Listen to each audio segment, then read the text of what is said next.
தடை தாமதமே வந்தாலும் கவலைப்படாம அந்த தடைக்கு பரவாயில்ல, மாற்று வழியை எனக்கு இறைவன் கொடுப்பார், மாற்று சூழ்நிலையை இறைவன் அமைத்து கொடுப்பார், எனக்கான கதவுகள் திறக்கும் வரை நான் காத்திருப்பேன், எனக்கான வாய்ப்புகள் கிடைக்கும் வரை நான் போராடுவேன், எனக்கான உன்னத நிலையை நான் தொடும் வரை உழைத்துக்கிட்டே இருப்பேன் அப்படிங்கிற சித்தாந்தம் கொண்டவர்கள் கும்பராசிக்காரர்.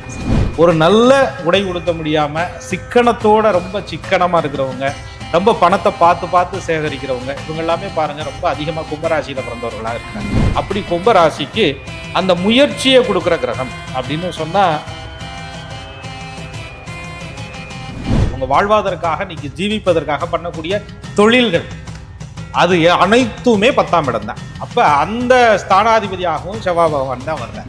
இந்த சனி பகவானும் செவ்வாயும் பார்த்தாலும் சேர்ந்தாலும் அது கிரக யுத்த தோஷம் அப்படின்னு ஜோதிடத்துல சொல்றாங்க. அப்படி இந்த கும்பராசிக்கு முயற்சி கிரகமாக முருகப்பெருமான் தொழில் கிரகமாகவும் செவ்வாய் பகவானா வர்றதுனால முருகப்பெருமானுடைய அருள்குலத்தை இவர்கள் பூரணமாக பெற வேண்டும். ஆறுமுகம் கொண்ட கார்த்திகேய பெருமான், அவரு 2 கையில அள்ளி கொடுத்தாலே நம்மளால வாழ்க்கை முழுசும் வச்சு வாழலாம். அந்த ஆறுமுக பெருமான் தன்னுடைய 12 கரங்களால 12 கைகளால நீங்க வேண்டிய வரத்தை கொடுக்கறதுக்கு காத்துக்கிட்டு இருக்கிறார். வாழ்க்கையில இந்த ராசிக்காரர்கள் கண்டிப்பா ஒரு முறையாவது. அன்பான நேயர்களுக்கு வணக்கம்.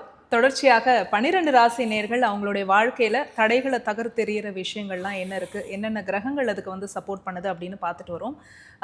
அந்த வரிசையில இப்போ கும்பராசி நேயர்கள் நீங்கள்லாம் காத்துக்கிட்டே இருக்கீங்க. வாங்க தெரிஞ்சுக்கலாம் நம்மளுடைய வாழ்க்கையில தடைகளை தகர்த்தெறியக்கூடிய விஷயங்கள் எப்படியெல்லாம் பண்ணணும், என்ன வழிபாட்டு முறைகள் அப்படின்னு தெரிஞ்சுக்கலாம். புலிப்பாணி சித்தர் வழி ஜோதிடர் திரு கோகுலகண்ணன் அவர்கள் இணைந்திருக்கிறார். அவரை நிகழ்ச்சிக்கு வரவேற்றலாம். வணக்கம் சார். வணக்கம். குரு வாழ்க, குருவே துணை. எப்படி இருக்கீங்க சார்? ரொம்ப நல்லா இருக்கும் இறையருளால. சரி, ஸோ தொடர்ச்சியா பார்த்துட்டே வரும். நேர்கள் நல்ல ஒரு கமெண்ட்ஸ்லாம் கொடுத்துட்டே இருக்காங்க. நிச்சயமா நிறைய பதிவு பண்றாங்க, நிறைய ஆத்மார்த்தமா யதார்த்தமா பதிவு பண்றாங்க. அது ரொம்ப மனசுக்கு அடுத்தடுத்த பதிவுகளை சொல்லணும் அப்படிங்கிற மாதிரி கேள்வி நிறைய. அதையே கூட நம்ம ஒரு பதிவா நம்ம நிச்சயமா ஒரு எபிசோட்ல நானுமே நினைச்சிட்டு இருந்தேன். அவங்க கேட்ட கேள்வி, அதுக்கான பதில்கள், அதை ஒரு விளக்கமா சொல்லலாம். ஏன்னா எந்த ஒரு வயசு வித்தியாசமும் இல்லாம வயதானவர்களும் கமெண்ட் பண்றாங்க, யங்ஸ்டர்ஸும் பண்றாங்க. பார்க்கவே ரொம்ப அற்புதமா இருக்கு. சரி, இப்போ கும்பராசி நேயர்கள் இவங்களுடைய வாழ்க்கையில எதுக்குப்பா எனக்கு தடை வருது அப்படின்னு என்ன காரணம்? இதுல நிறைய எனக்கு தெரிந்த கும்பராசி நேயர்கள் சொல்றாங்க, கும்பராசியில பிறந்ததே பெரிய தடைதாப்பா அப்படின்னு சொல்றாங்க. அப்படியா? காரணம் என்னன்னு கேட்டீங்கன்னா, சனி பகவானுடைய ஆளுமைக்குள்ள இருக்கக்கூடிய ராசி. சரி, மகரமும் சனி பகவானுடைய ஆளுமை தான், கும்பமும் சனி. இன்னும் சொல்ல போனா 12 பாவகங்களுமே சனி பகவானுடைய கட்டுப்பாட்டுல தான் இருக்கு. அவருடைய பார்வை பலத்தால எப்படியாவது வாழ்க்கையில ஒரு மனிதனை சனி பகவான் 7.5 சனியா, அஷ்டம சனியா, அர்த்தாஷ்டம சனியா, கண்டக சனியா, சுய ஜாதகத்துல இருக்கிற பார்வை நிலையில தன்னுடைய நட்சத்திரங்கள் இருக்கிற வீடு எல்லா நிலைகள்லையும் மனிதனை கட்டுப்படுத்தி சிறைப்படுத்தி தான் வச்சிருப்பார். சனி பகவானுடைய ஆளுமைக்குள்ளதான் நம்ம எல்லாருமே, எல்லா நவகிரகங்களுடைய ஆளுமைக்குள்ள இருந்தாலும் கூட நீதிமானுடைய பார்வையில தான் எல்லாருமே செய்கிற தப்புகள், எல்லாருமே செய்கிற புண்ணியங்களை கிரகிக்கக்கூடிய அமைப்பு, அதுக்கு தகுந்த பலாபலன்களை தக்க நிலைகளில் ராகு பகவான் கேது பகவானுடைய பேர் உதவியோட கனகச்சிதமா செஞ்சு காட்டுறதுல சனி பகவானை விட விஞ்சிய கிரகம்னு ஒண்ணு இல்லவே இல்லை. அதனாலதான் அவருக்கு பரம்பொருள் என்ன கொடுத்துருக்காங்க, இறைவன் என்ன கொடுத்துருக்கிறார் அப்படின்னா நீதிமான் அப்படின்னு சொல்லிட்டு சனி பகவானை சொல்றாங்க. அப்படிப்பட்ட கும்பராசிக்காரர்கள் சனி பகவானுடைய ஆதிக்கத்தில் பிறந்தவர்கள். பொறுமை, நிதானம், மிதமான வேகம், சீரான முயற்சி, தடை தாமதமே வந்தாலும் கவலைப்படாம அந்த தடைக்கு பரவாயில்ல, மாற்று வழியை எனக்கு இறைவன் கொடுப்பார், மாற்று சூழ்நிலையை இறைவன் அமைத்து கொடுப்பார், எனக்கான கதவுகள் திறக்கும் வரை நான் காத்திருப்பேன், எனக்கான வாய்ப்புகள் கிடைக்கும் வரை நான் போராடுவேன், எனக்கான உன்னத நிலையை நான் தொடும் வரை உழைத்துக்கிட்டே இருப்பேன் அப்படிங்கிற சித்தாந்தம் கொண்டவர்கள் கும்பராசிக்காரர்கள். நீங்க ஒரு ஓவியம் வரைகிறவங்கள பாருங்க, ஒரு வீட்டில் அழகா அந்த பெயிண்ட் அடிக்கிறவங்க, நீங்க வீட்டை சுத்தப்படுத்தும் போது கூட, நம்மளுடைய தாய்மார்கள் அந்த வீட்டை சுத்தப்படுத்தும் போது கூட ரொம்ப ரொம்ப கவனச்சிதைவு இல்லாம ரொம்ப நுணுக்கமா செய்யறவங்க, சமையல் கலைஞர்கள், எந்த பொருளை எதோட எவ்வளவு விகிதாச்சாரத்துல கலக்கணும், ஒரு கெமிஸ்ட்ரின்னு சொல்லுவோம் இல்லையா, அந்த அளவுக்கு நுட்பமா ஒரு விஷயத்த பொறுமையா நிதானமா செய்யக்கூடிய தனித்திறன்கள் கொண்டவர்கள் கும்பராசிக்காரர்கள். அதனால இவங்க எனக்கு வாழ்க்கையில தடை வருதே அப்படின்னு சோர்ந்து போறவங்க இல்லை. ஆனாலும் மனிதர்கள் தானே நம்ம எல்லாம். நம்ம விரும்பியது விரும்பியபடி, எண்ணியது எண்ணியபடி திண்ணமாக கிடைக்க வேண்டுங்கிறது தானே எல்லோருடைய எண்ணமும். கண்டிப்பா. எனக்கு ரொம்ப கிடைக்க வேணாம்யா, பல கோடிகள் கிடைக்க வேணாம், எனக்கு 4 வீடு வேணாம்யா, இருக்கிறதுக்கு ஒரு வீடு, ஒரு பிரச்சனை இல்லாம வாடகை வீடா குடியிருந்து வாடகையா கட்டி வாழ்க்கையில எந்த நிலைமைக்குமே நான் வர முடியல.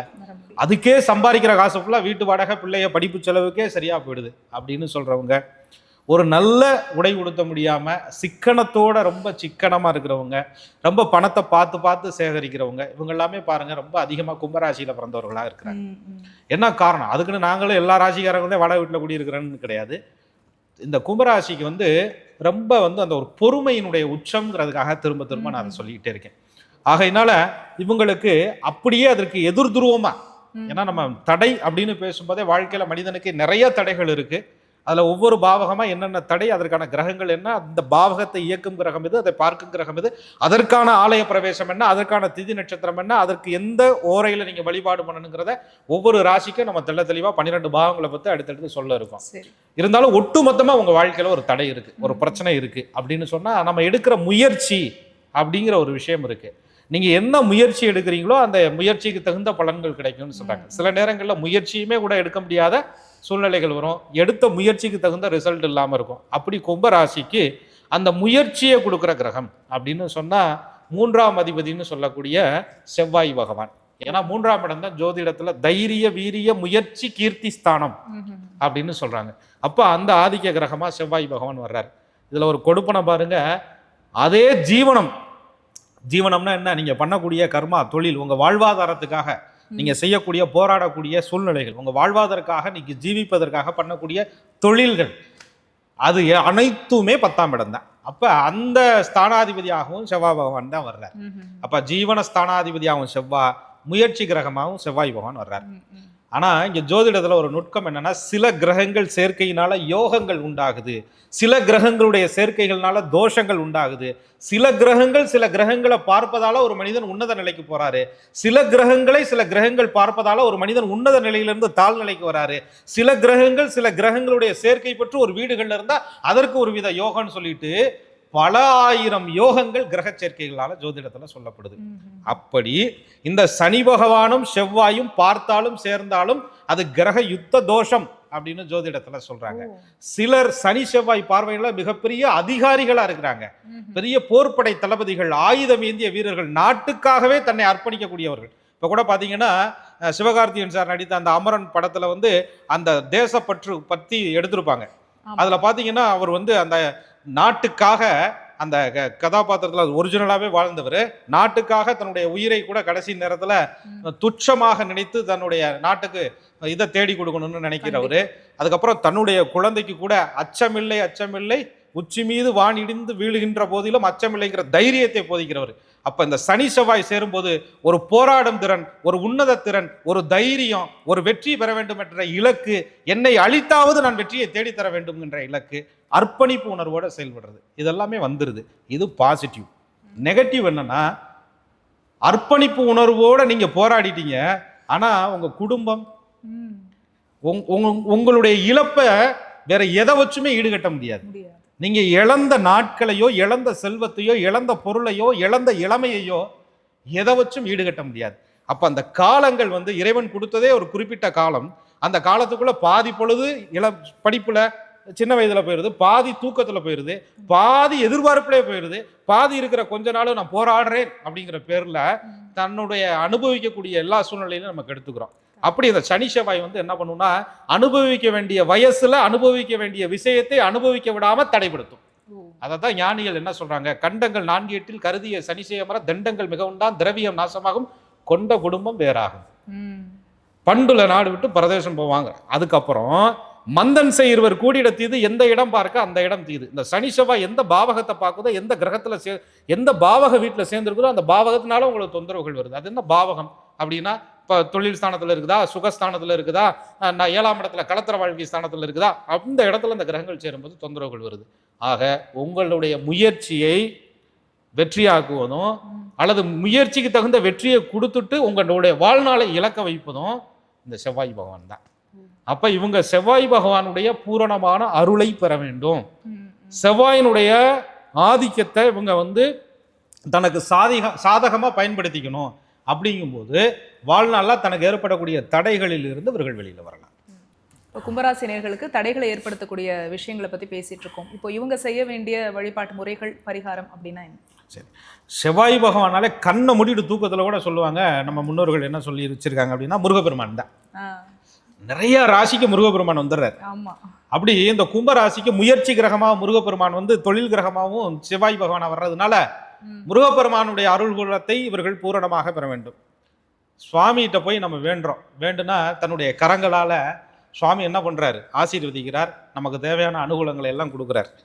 அந்த முருகப்பெருமான் பாருங்க, அந்த ஆறுமுக திருமேனி, ஆறுமுகம் கொண்ட கார்த்திகேய பெருமான், அவர் 2 கையில் அள்ளி கொடுத்தாலே நம்மளால வாழ்க்கை முழுசும் வச்சு வாழலாம்.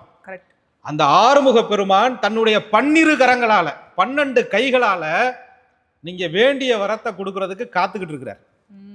கும்பராசிக்காரர்கள் ஆறுமுக திருமேனி கொண்ட அந்த முருகப்பெருமானை, அந்த மயில் வாகனனை, 12 கரங்களை கொண்டு இருக்கக்கூடிய அந்த முருகப்பெருமானை அனுதினம் தொழுது பாடி பணிந்து துதித்து, உன்னையன்றி வேறு அருள் இல்லை முருகா, உன் பொற்பாதங்களே எனக்கு வாழ்வாதாரம் முருகா, எனக்கு ஜீவனத்தை நீதான் கொடுக்கணும் முருகா, என்னுடைய முயற்சியை நீதான் முருகா வெற்றி அடைய செய்யணும், எனக்கான எல்லா நல்லதைகளையும் நீதான் முருகா செஞ்சு கொடுக்கணும், உன்னையன்றி வேறு ஆரையா இருக்கா? ஆறுமுக கடவுளே, 64 கலைகளும் பொருந்திய அற்புத முருகப்பெருமானே, சிவபெருமானின் மைந்தனே, பார்வதி தேவியின் மைந்தனே, கணேசனுடைய சகோதரனே, என்னை காத்தருள்வாய். கெட்டியா பொற்பாதங்களை பிடிச்சுக்கணும். கும்பராசிக்காரர்கள் வாழ்க்கையில் உன்னத நிலையை பெறுவார்கள். ரொம்ப அற்புதமா சொன்னீங்க. நீங்க சொல்றதை கேட்கும் போதே முருகரே கண் முன்னாடி வந்த மாதிரி இருக்கு. இவங்க செல்ல வேண்டிய கோவில் அப்படின்னா என்ன? நிச்சயமா, அதாவது இந்த சனி செவ்வாய் சம்பந்தம் அப்படின்னு சொல்லும் பொழுதே அந்த இடத்துல வந்து செவ்வாயினாலே ஒரு போர் வீரன் பயன்படுத்தக்கூடிய ஆயுதம் அப்படின்னு சொல்றாங்க. அனைத்தையும் காத்தருளக்கூடிய வேல், ஆறுமுக பெருமானுடைய வேல். அந்த வேல் வைத்து இவர்கள் தினசரி வீட்டில் பூஜை பண்ணிட்டு வர்றது, வாரத்தில் ஒரு முறையாவது வந்து செவ்வாய்க்கிழமைகள் சனிக்கிழமைகளில் பூஜை பண்ணிட்டு வர்றது, வேல் மாறல் படித்து வருவது, வேல் மாறல் கேட்டு வருவது, இது வாழ்க்கையில் மிகப்பெரிய ஒரு வெற்றியை அவர்களுக்கு தேடி கொடுக்கும். சரி, கும்பராசி சனி பகவானுடைய ஆதிக்கம் பெற்ற ராசியாக இருக்கிறதுனால சனிக்கிழமைகளில் இவங்க வந்து சிவபெருமானை வழிபாடு பண்ணி அந்த சிவஸ்தலத்தில் உள்ள வள்ளி தெய்வானை சமேதனமான முருகன், திருமண கோலத்தில் இருக்கக்கூடிய முருகப்பெருமான், அவரை வழிபாடு பண்ணிட்டு வர்றது, அதை வந்து இவங்க வந்து மானசீகமாக மனதில் தன் கண் முன்னாடி திரை முன்னாடி அந்த முருகப்பெருமானுடைய திருக்கல்யாணத்தை நினைத்து வழிபாடு பண்ணுறது மிகப்பெரிய ஒரு வெற்றியை அவர்களுடைய வாழ்க்கையில் தேடி கொடுக்கக்கூடிய ஒரு அனுகூலமாக இருக்கும். வாழ்க்கையில் இந்த ராசிக்காரர்கள் கண்டிப்பாக ஒரு முறையாவது, பலமுறை போகணும், ஒரு முறையாவது திருப்பரங்குன்றம் திருத்தலத்தில் போய் நின்று அந்த முருகப்பெருமானையும் அங்குள்ள சனி பகவானையும் வழிபாடு பண்ணிட்டு வரணும். திருப்பரங்குன்றத்தில் நல்ல பலன்கள் கிடைக்கும். சிறப்பு. இப்போ நீங்கள் வேல் வச்சு நம்ம வழிபாடு பண்ணலான்னு போது வெளிநாட்டில் இருக்கிறவங்க அவங்க வேல் பக்கத்தில் வச்சு தாராளமாக. அதில் நம்ம அன்பர்களுக்கு 2-3 சந்தேகங்கள் வருது. நான் வந்து எனக்கு வைர வேல் வச்சுக்கிற அளவுக்கு வசதி இருக்குது, வச்சுக்கலாமா? தங்கத்தில் வேல் செய்து வச்சுக்கலாமா? அல்லது வெள்ளியில் வேல் செய்து வச்சுக்கலாமா? கருங்காலியில் வேல் செய்து வச்சுக்கலாமா? பித்தளையில் வேல் செய்து வச்சுக்கலாமா? வெண்கலத்தால் வச்சுக்கலாமா? இப்படிலாம் சில சந்தேகங்கள் வருது. நீங்கள் வைரத்தில் வைங்க, வைடூரியத்தில் வைங்க, மாணிக்கத்தில் வைங்க, எண்ணத்தில் வேணாலும் வைங்க, அந்த வேலினுடைய ரூபத்தை நினைத்தாலே முருகப்பெருமான் வந்துடுவார். அதை நினைத்தாலே வந்துடுவார்.